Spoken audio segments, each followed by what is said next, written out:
Welcome everyone to today's Toolbox Talk, part of our 2024 Risk Focus program. Today we're recording from the NECA Sydney training rooms, which may take many of you back to your apprentice days.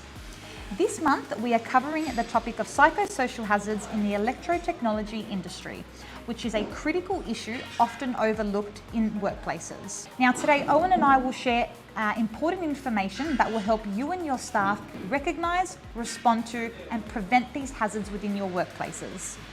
I'm Julia Casa, NECA Membership Manager, and this is Owen Leslie, NECA Safe Manager, who has a team of HSEQ advisors. Owen will be sharing insightful information surrounding this month's topic, psychosocial hazards. Let's get straight into it, Owen.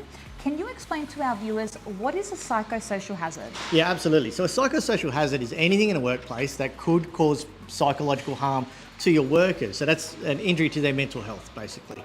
And common hazards are things like job demand, low job control, poor support, lack of role clarity, poor organisational change management, inadequate reward and recognition programs, poor organisational justice, exposure to traumatic events and or material as well, also poor physical environments, remote or isolated work, and of course violence and aggression, and finally bullying, harassment and sexual harassment as well.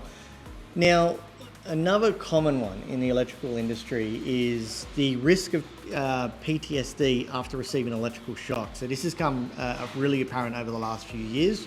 I mean, it's been apparent for many, many years, but it's just come to the front of the table, I guess, recently.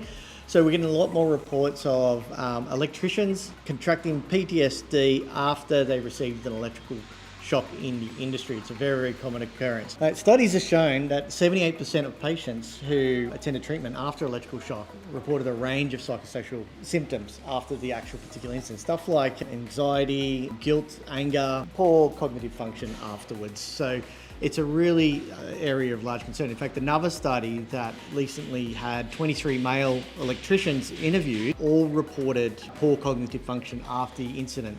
Guilt, anger, anxiety, sexual dysfunction, a whole range of issues related with PTSD. So this is one area that we definitely want to focus in on to make sure that we got this area covered. And if you do have someone that has received electrical shock, I very much recommend you suggest that they go see their GP to get assessed for PTSD, and also give them any help or assistance they may need if you feel it prudent, including EAP or anything else that needs to be provided. Definitely, that does sound pretty serious, Owen. So how long can these mental disorders last for? Yeah, absolutely. So the mental disorders can last for up to 4 years. So at those 23 male electricians, that's what they were reporting, up to 4 years. Wow. Of ongoing consequences from the PTSD. So some of them are still suffering today, even after that time. And then some of them have been able to get over it and move on with their lives and get back to normal function. Of course. Well, thank you for sharing those statistics, Owen. That's great. Absolutely. What can NECA members managing the electrotechnology businesses do to control these hazards? Yeah, so the first and most obvious thing, like in regards to the PTSD, is put in processes in place to prevent the electrical shock. So that's kind of how the code of practice is telling us how to manage these incidents in the first place. So if we can control the risk of electrical shock and prevent people from receiving that, we'll actually prevent the occurrence of PTSD. Inducting your workers into the safe work method statements, giving them the training and the supervision that they require, providing them with the right equipment and enforcing those, and doing site inspections to make sure that's all going correctly. For other hazards that occur, the best place to start is probably our checklist that we've provided on MKB, which is specific to psychosocial hazards and the electrotechnology, and that's your best starting point. And that's going to identify any blind spots you may have and start identifying risks that you may have, and then we can start looking at controlling those and putting in appropriate actions to prevent any occurrence from happening. Now, Owen, with the number of women in our industry growing, which is absolutely fantastic to see, are there any reported differences in the behaviours between men and women? Yeah, there has been some differences, and it's great to see so many young women choosing this trade. It's a fantastic opportunity. I know it's the electrical licence for me has been a golden ticket, been the best sort of decision I made in my life. And, you know, women tend to be safer overall. than their male counterparts, believe it or not. They're better at risk assessment and tend to choose to do the work safer. However, there seems to be a greater number of successful claims for psychosocial incidents, especially specifically where we've got these stats from the ACT. So, but that would be mirrored around the country as well. So it's a really good opportunity that if you are increasing your workforce or your female participation in your workforce, it's a great opportunity to stop and have another look over your safety management system across a number of different areas. Call NECA Safe for assistance and we can help manage it, but it's a good time to fine tune it just to make sure it's suited for the workers that you have on board. Can you tell us the difference between a psychosocial hazard and a mental health? Yeah, absolutely. So psychosocial hazards is based on workplace factors. It's stuff that you can identify, risk assess and put controls in place. And it's all about prevention of a mental health injury. And mental health, on the other hand, is sort of a state of well-being that a person may find themselves in. So the normal stresses of life, their participation in community, their production levels is affected by their mental health capacity. You can also create a mentally healthy workplace that will help those affected by mental health issues, where psychosocial hazards is about preventing injury in the workplace. Excellent. Thank you so much, Owen. That's right. Now, what do you suggest industry contractors should implement within their business to prevent psychosocial behaviours in the workplace? Yeah, so the important thing is to treat psychosocial hazards like any other hazard in your business.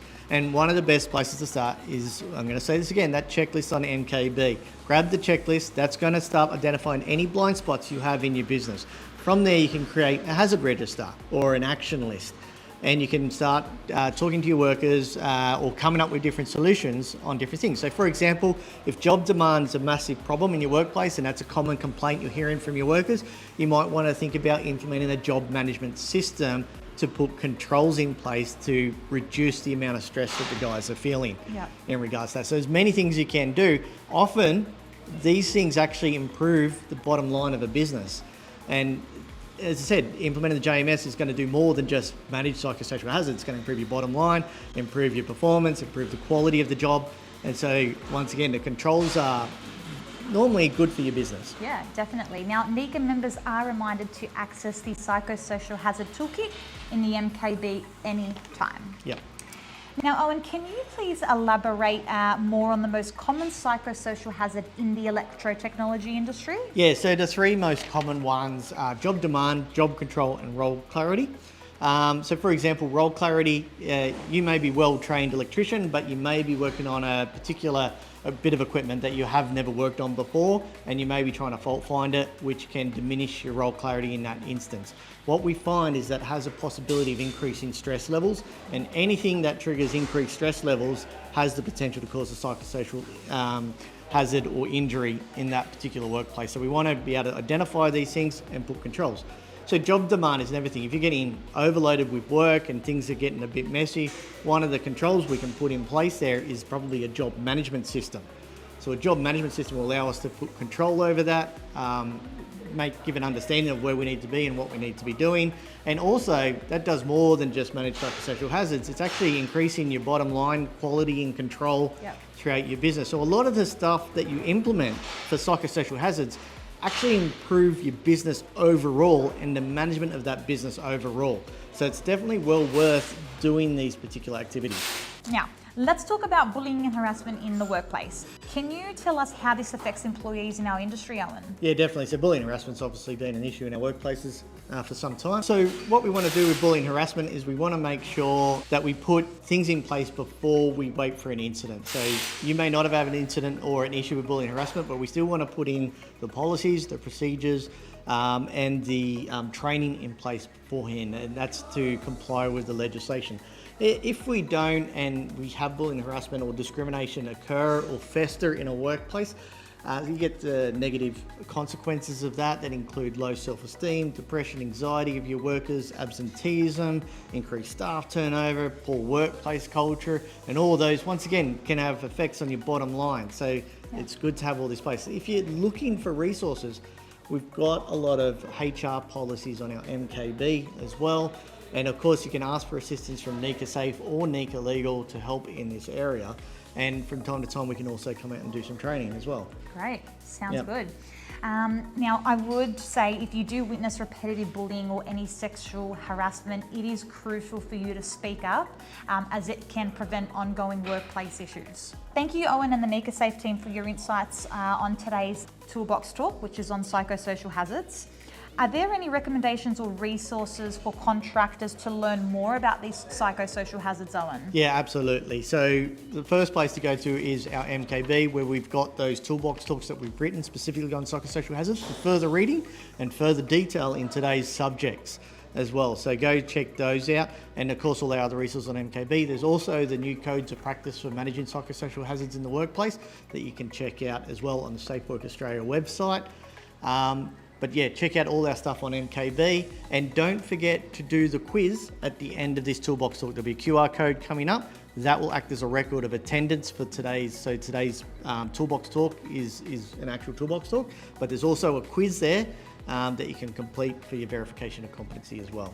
Fantastic. Thank you so much for sharing this insightful information, Owen.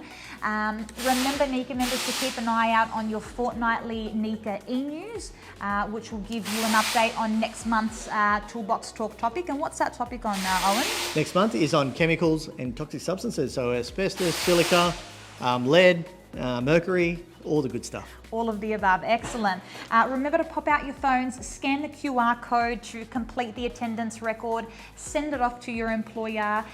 Thank you so much for attending today. This is Julia Casa and Owen Leslie signing off. Thank you very much. Thank you.